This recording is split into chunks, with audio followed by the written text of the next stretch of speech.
Now at 10, the latest on the victim in a weekend shooting in Joplin, plus details of the victim of a crash in Joplin that left a Carthage, Missouri man dead, and how the extreme heat is affecting area crops.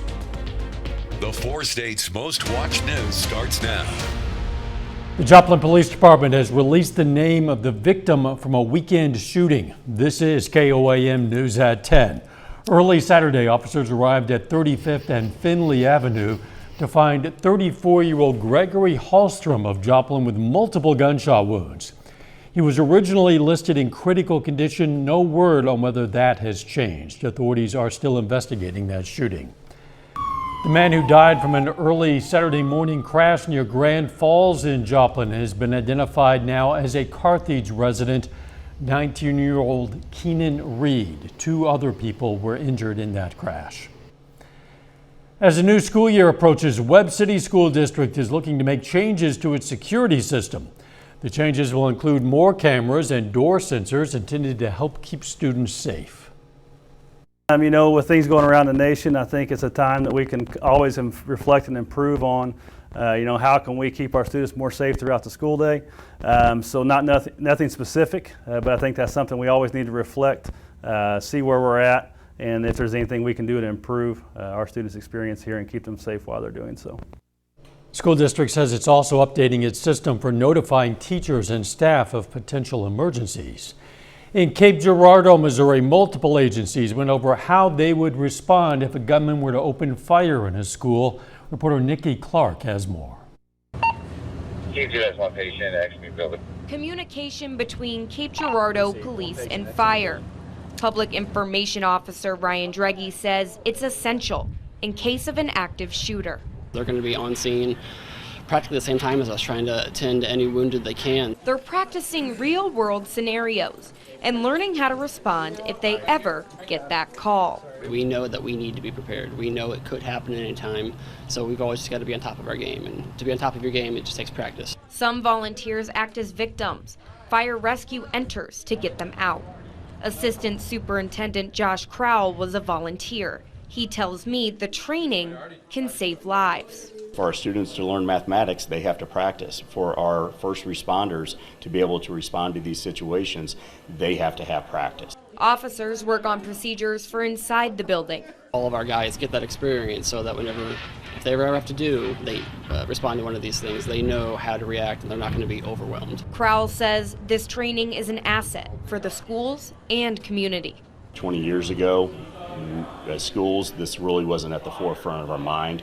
In this day and age, unfortunately, it is. Dregge says the week helped them prepare for what they hope never happens. Something as important as an active shooter, it's going to be of the most dire consequences. We know we need to be the best of the best to respond to that. Both agencies have done the training the past few years. Authorities say it helps them work on communication and cooperation between police and fire. It's been hot, but it's going to get hotter. Doug Heddy. Yeah, it's been super hot across the region. We didn't hit 100 degrees today, but we made a run at it. 96 was our high. Average high is 91, so about 5 degrees above the norm. 110 was the record set back in 1954. But clear skies, nothing going on outside. We're going to see pretty much clear skies as we go through the overnight hours tonight. Some thunderstorms out across western parts of Kansas. They will not make it here as we drop back into the 70s. We have mid to upper 70s, northern counties still lower 80s in our southern counties, and then once you get out toward Independence, sitting at about 81. All right, 71 to start, 86 by noon or 10, 98 by noon, high temp of 104 for us tomorrow. How long is the heat going to stick around? We're going to look at that here in just a bit. So then, Joplin's opening 3 downtown buildings as cooling centers. They are City Hall at 602 South Main, the Health Department at 321 East 4th, and the Public Safety Center at 303 East 3rd Street. Those centers will be open Monday through Friday from 8 a.m. to 5 p.m. Number 1, stay out of the heat if at all possible. Number 2, if you have to be out, make it as short a time as possible. Stay hydrated, get some good electrolytes into you, find some air conditioning as best you can. For more tips on how to stay safe in the heat, go to our website, koamnewsnow.com. The Miami Public Library will also serve as a cooling station. The library is open through the week during the day and also Saturday from 9 a.m. to 1 p.m. It's closed on Sundays. The heat's causing problems for more than just people. It's also affecting the food supply. KOAM's Yana Hatula spoke with a local family of farmers on how they're keeping their crops alive. The intense heat is causing problems for farmers this summer. The cornfields are suffering greatly from the weather. We've done everything we can do. It's Mother Nature that really fell short this year on the rain. And the heat's really been a killer, but those two together have really put a hurting on the corn. A family of farmers in Cherokee County, Kansas, is keeping their hopes up for their soybean crops. The early beans, as far as they go, they ran out of moisture a little bit earlier, and they're hurting a little bit worse, but they've still got a lot of potential if we can catch the rain in a week or two. But this next week with 105 degrees is really gonna put a hurting on them. So we'll see how it goes.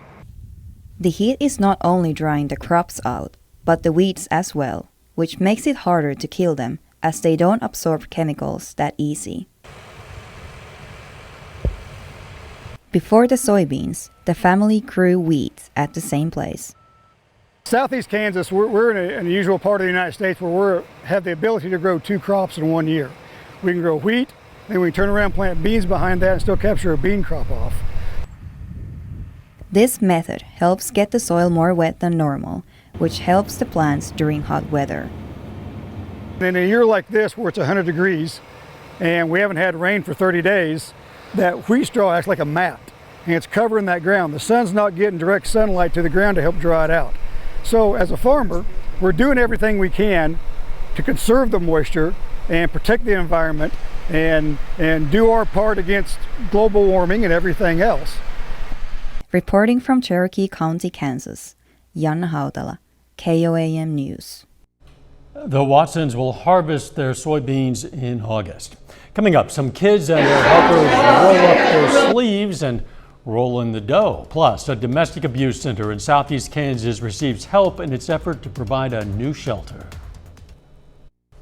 Look at this, they're rolling in the dough. Big Brother Big Sisters of Pittsburgh is teaming up with Drop the H for an event for the kids and their mentors to have a night where they learn how to make pizza.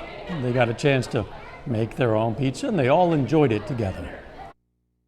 It's a blessing for us to be part of a community that has given us so much joy, and it's nice to be able to return the favor. Big Brothers Big Sisters is a nonprofit. It was founded way back in 1904. Southeast Kansas is one step closer to getting a new emergency shelter for victims of domestic abuse.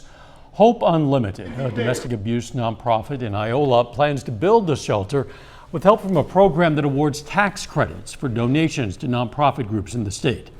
The shelter will serve people in Allen, Anderson, Neosho, and Woodson counties. Ideally, in the new shelter, we will have bigger, larger spaces like for kids and support groups and things like that. We'll also have a place for our therapists to be, so they will not have to leave to go to the mental health center to have therapy. They can actually do therapy right there. More than $4 million from that program will be split among 29 nonprofit organizations in Kansas. Dr. Anthony Fauci is planning on retiring by the end of President Biden's current term in office. The government's top infectious disease specialist says he'll likely retire after more than 5 decades of federal service under 7 presidential administrations. Systemic failures and egregiously poor decision making. That's just a bit of the conclusions of an initial report regarding the school shooting in Uvalde, Texas in May. Reporter Lilia Luciano is there with more from that report, including new body cam footage. We want to warn you, some of the video you're about to see is disturbing. Body cam footage of police in Uvalde, Texas show the chaos at Robb Elementary as a gunman killed 19 children and 2 teachers on May 24th. We gotta get in there. We gotta get in there. He just keeps shooting. Eva Mireles was one of the teachers killed. Her husband, school police officer Ruben Ruiz, was among those in the hallway. That's my wife's classroom. Despite the initial urgency, officers did not enter the classroom for over an hour. Please put your gun down, sir. A 77-page report released Sunday called the response lackadaisical and said they failed to prioritize saving innocent lives over their own safety. Have a child on the line. Hey, what was that?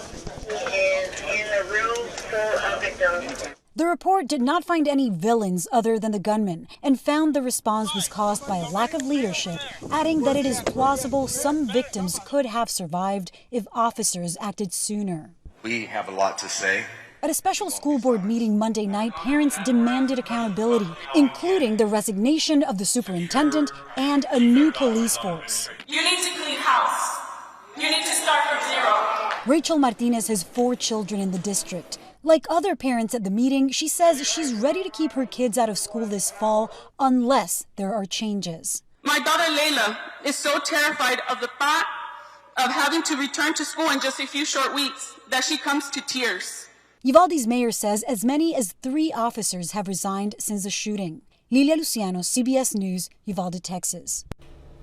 The acting police chief on the day of the shooting, Lieutenant Mariano Pargas, was placed on administrative leave this weekend.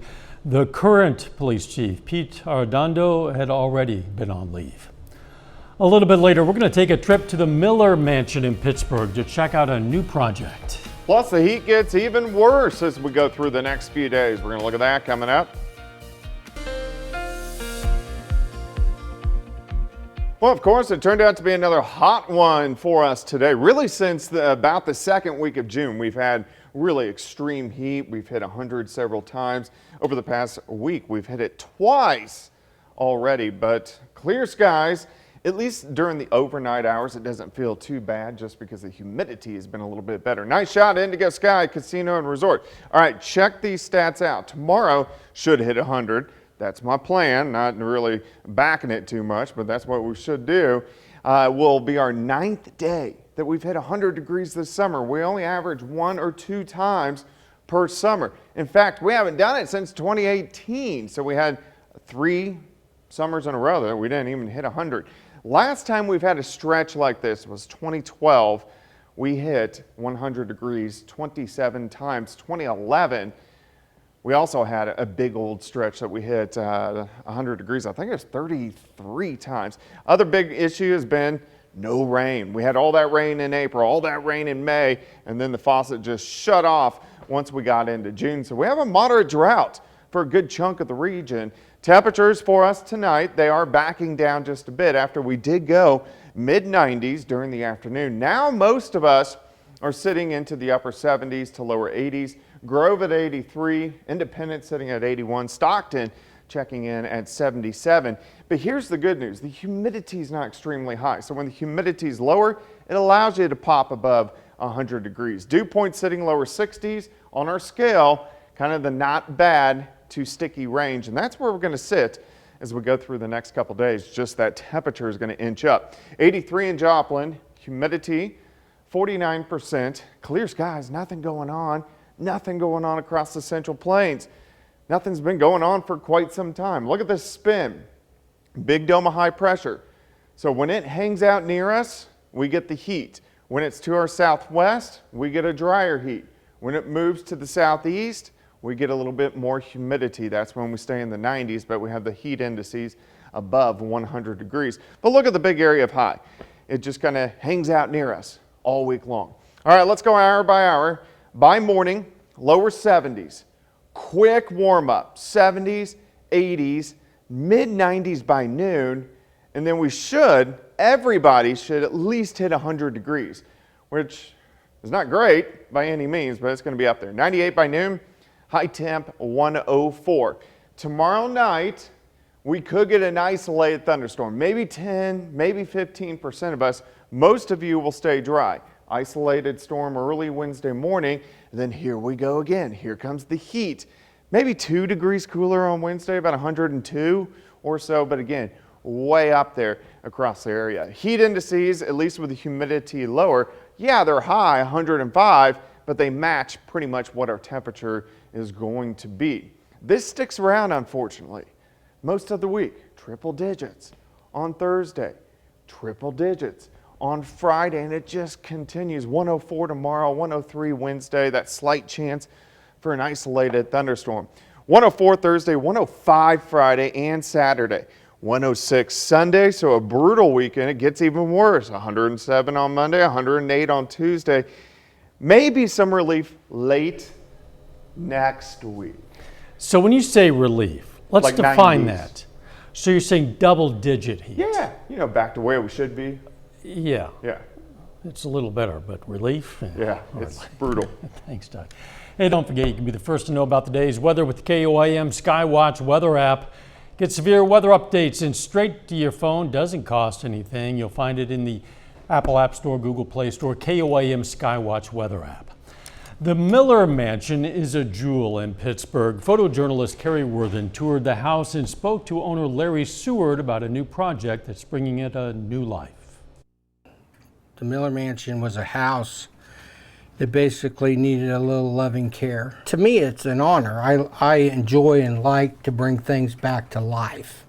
There's a sitting room, there's a dining room, there's a big porch where you can imagine people going outside, and it's got a great view. It's a very unique home. It's like bringing something back from the brink of destruction, and that's what we like about it. But that house was a labor of love. The structure of the house was in really good shape. Started renovating and started doing some things to it. The house has a great history. The house had great bones. We went to work on putting it back to the time period that it was, from the furniture that we put in to, everything. And when we were finished, the house, you walk in and it feels alive. It feels comfortable. It's one of them houses that takes you back in a time where things were a lot more easier. It's beautiful. You can stay at the Miller Mansion through Airbnb. Still ahead, a Crowder College All-American pitcher earns his shot at professional baseball, and the Joplin Outlaws aim to push their winning streak to 8 games against the Carroll Merchants. Jacob Leonard has that and more up next.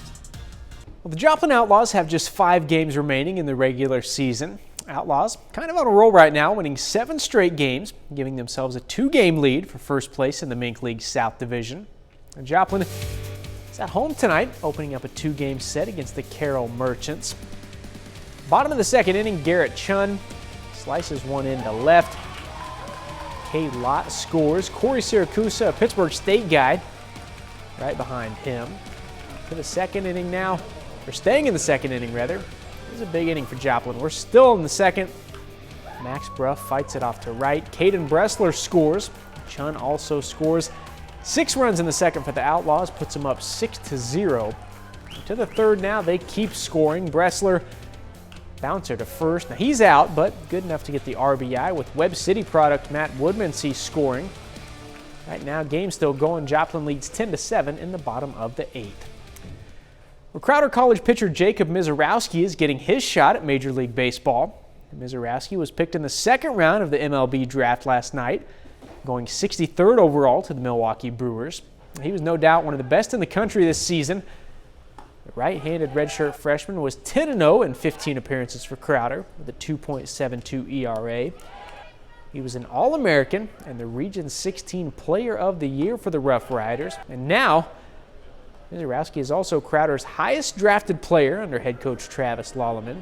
Now here he is, getting picked by the Brewers.